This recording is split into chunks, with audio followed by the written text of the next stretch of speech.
just want my friend Stephanie from I Buy the Popcorn. She's going to do her review, and I just want to say thank you, Stephanie, for this collaboration. I'm so grateful. Thank you so much for doing this with me. I cannot say how honored I am to have you a part of this. This is a fantastic movie, and I just want to say thank you so much, Stephanie. And now, on to her review. Then we'll hear my thoughts. Hey Jake, thank you so much for having me back on your channel. It is always a pleasure. And today's assignment was to watch 2011's Fright Night. Now this was like my second or third time watching this movie. I think the first time I watched it was probably around the time that it came on. And I never hated the movie at all. It just wasn't really a memorable movie. Honestly, the only people that I remembered being in the movie was Colin and Anton. Everybody else, like as they kept coming on, I was just like, hey, you totally forgot half the people that were on here, to be honest with you. Now, I did watch the original Fright Night like 3 years ago or something, so I definitely watched this one first. Honestly, at that time, I didn't even realize that this was a remake. I just assumed it was like a new movie. I'm not even gonna lie about it. And I really enjoyed the original one. It's so good. It's so, oh, I loved it. I really did. This one just wasn't a memorable movie. So like I said, going into it, I'm pretty sure this is my second time, to be honest. I really don't think I've seen this movie more than once. So this being the second time since like possibly 2011, maybe 2012 at the latest, it's still good. Like, I enjoyed it enough. I saw this one after work. I was just chilling. The fact that I didn't even look at my phone once is a good sign, because it kept me like there. And I feel like I'm trying to enter my vampire era back, which is always a good thing. You know, it's like you love some good vampire movies, or like not so great vampire movies, like decent vampire movies. You just want to see a hot vampire, aka Colin Farrell here, okay? One of the things I really like about this movie is that we jump like straight into it. It's like we get introduced to the characters pretty quickly, and then like, I don't know, like maybe like 30 minutes in, that's what it felt like.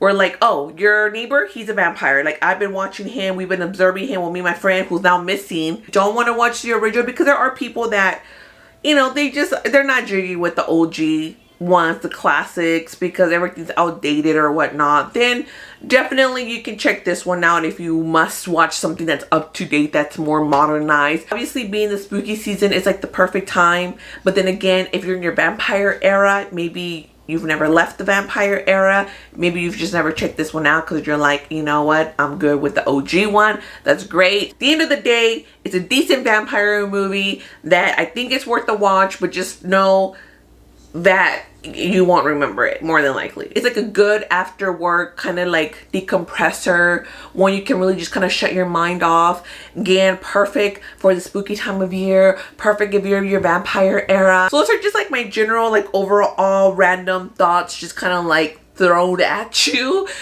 before I do send you back to your host, because otherwise I'm gonna like keep talking over here. My name is Stephanie. I do have a channel here on YouTube called I'll Buy the Popcorn, where I do talk about movies and do monthly wrap-ups, and then the occasional like board game content. So if any of that sounds interesting to you, consider coming and checking me out for more like random rambling deals that will come your way. Once again, Jake, thank you so much for inviting me to be on here. I always do appreciate the invite. And that is it for me today. Take it away. Bye. From the 3D movie cinema, the only show that's 3 dimensions away from Fright Night, crossing over with Prom Night and being Fright Prom. Or Prom Night. Ooh. I'm your host, 3D Jake, and today we're looking at Fright Night 2011, released in 2011. Fright Night 2011 is directed by Greg Gillespie, who is now a acclaimed director. But this was back when he was doing more independent films, and so this was a movie, I guess, that Steven Spielberg had saw Lars and the Real Girl and offered him the movie based off of that, because Steven Spielberg's company, Amblin, made this movie, and Steven Spielberg himself even had ideas that were inserted into the movie, such as Jerry Dandridge biting Evil Ed in the cross, turning it up into the screen, like floating up into the screen, making a 3D effect. And also Jerry's final transformation when he's a CGI monster, looks like from Van Helsing. And so, of course, Steven Spielberg hired him and everything. And then, of course, I guess Steven Spielberg then hired Marty Nixon, who was famous for being a showrunner on Buffy the Vampire Slayer, up after Giles Whedon left.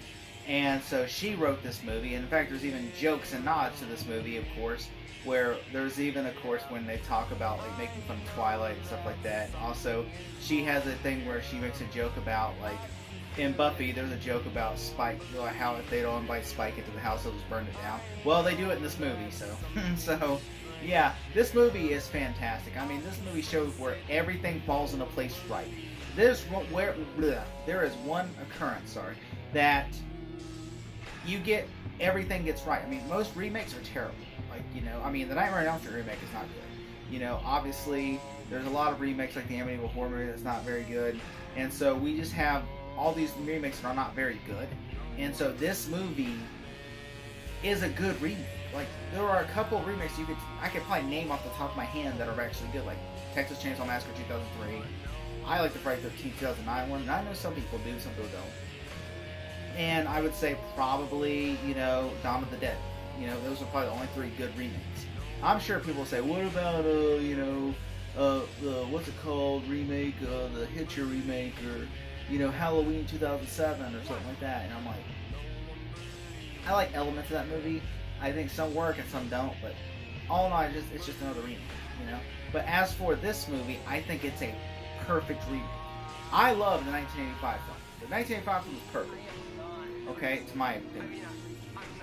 This movie actually does a lot of things better in the 1985 film. First off, you have Anton Yelchin, who I think does a better job in the performance of Charlie Brewster than William Ragdale. Because William Ragdale played it more as a fraidy cat, where Anton Yelchin plays it more as a guy who's concerned, and then he eventually has to learn to fight back, because he learned, like, look, I can't be afraid because this dude's going to keep coming at me every chance he gets. And, you know, he doesn't really provoke Jerry in a way, unlike in the original, where it's just the guy's poking Jerry with a stick until Jerry eventually claws at his ass. This one is more different, to where he actually is, like, you know, like trying to mind his own business, but then occasionally he does a little spying, and then eventually gets in the crosshairs of Jerry, where Jerry basically threatens him. But, you know, when he sneaks into Jerry's house and starts taking photos of his stuff and everything, I mean, Jerry sees him take one of his food out, and this food catches on fire. Then Jerry eventually, after he laughs about it, he eventually realizes that he's going to have to kill this boy, because this boy is a threat to him, you know. And so, you know, and it has that idea of, like, okay, yeah, Charlie's provoking Jerry, but I feel like this one kind of gets to the point of it, rather than, which I will say there's some things I love and dislike about it.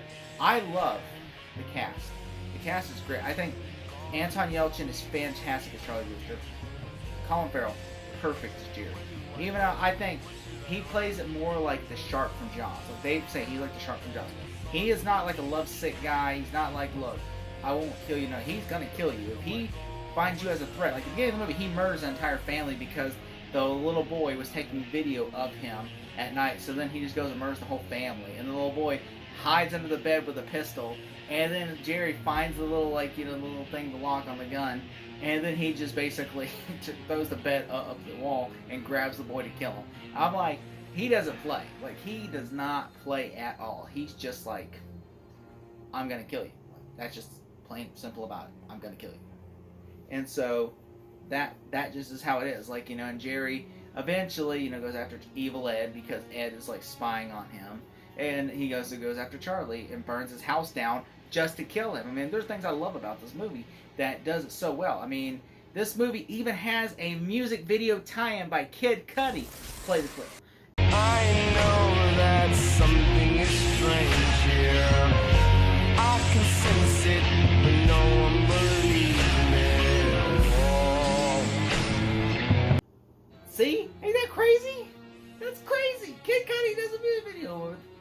I mean, it's just such a great film that it does it. I mean, like, there are things I love about this movie. I mean, I love the you know, obviously the blood and gore is CGI, but there are some things I like about it when it's practical. Like, there are some practical things that I feel like they try to cover with CGI, which I'm like, oh, like when he's got, like when he does this, when you can see the practical hand claws and all that stuff. But then whenever, you know, you can tell when it gets CGI. When it's CGI, you're like, oh, come on. But when it's practical, it looks so good. And I also like that, you know, when he burns the house down, just blows the house, looks so good.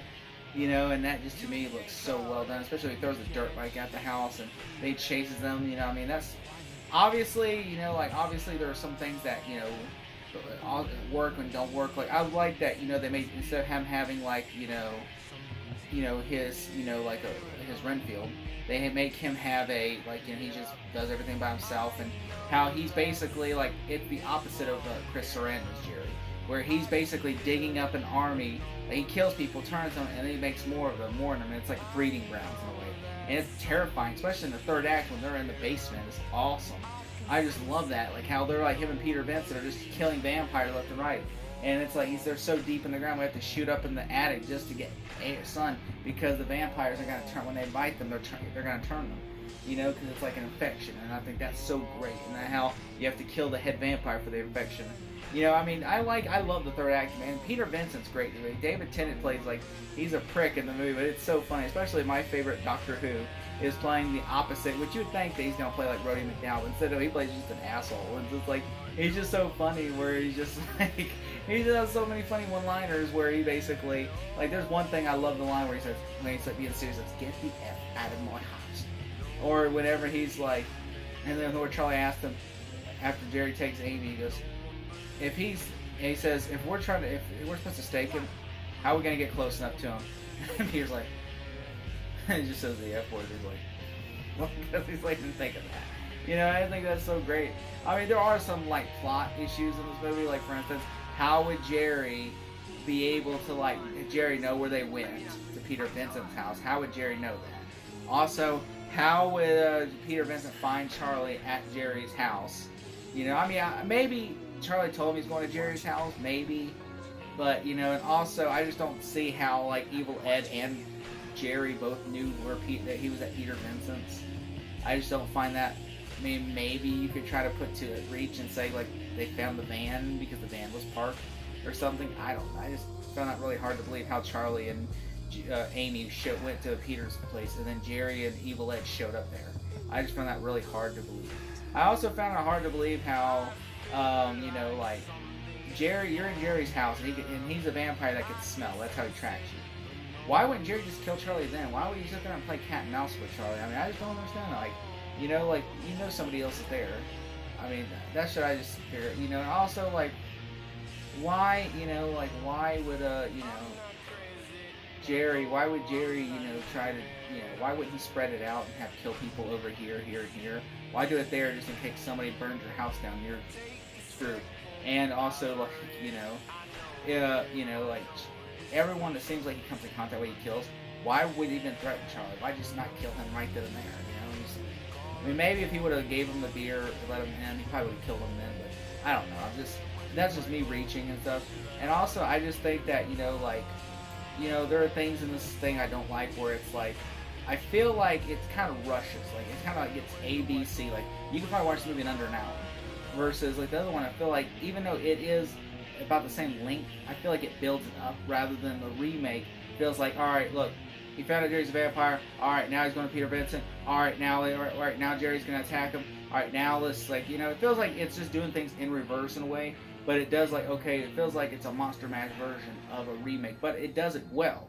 You know, it's like with the acting, the directing, and the score. By the way, the score by Raymond DeJour, before he did, like the same year he did Game of Thrones, the first season, he's a great composer. Like, his score is what reminds me of the Jaws thing. In this movie, it is really much a homage to Jaws in a way, like Jerry is a shark from Jaws. And basically, you know, he is Charlie's Brody, and Peter Vincent is Quint. You know, and essentially, you know, and so basically, this is basically a Jaws movie in a way, essentially. And I like it because, you know, this is a great film. This is fantastic. You know, I really like it. I think this is a fantastic movie. It's perfect remake. If you haven't watched it, it's on Tubi, I think. If I had to give this movie a grade, I would give it an A. Thank you so much. Hit him!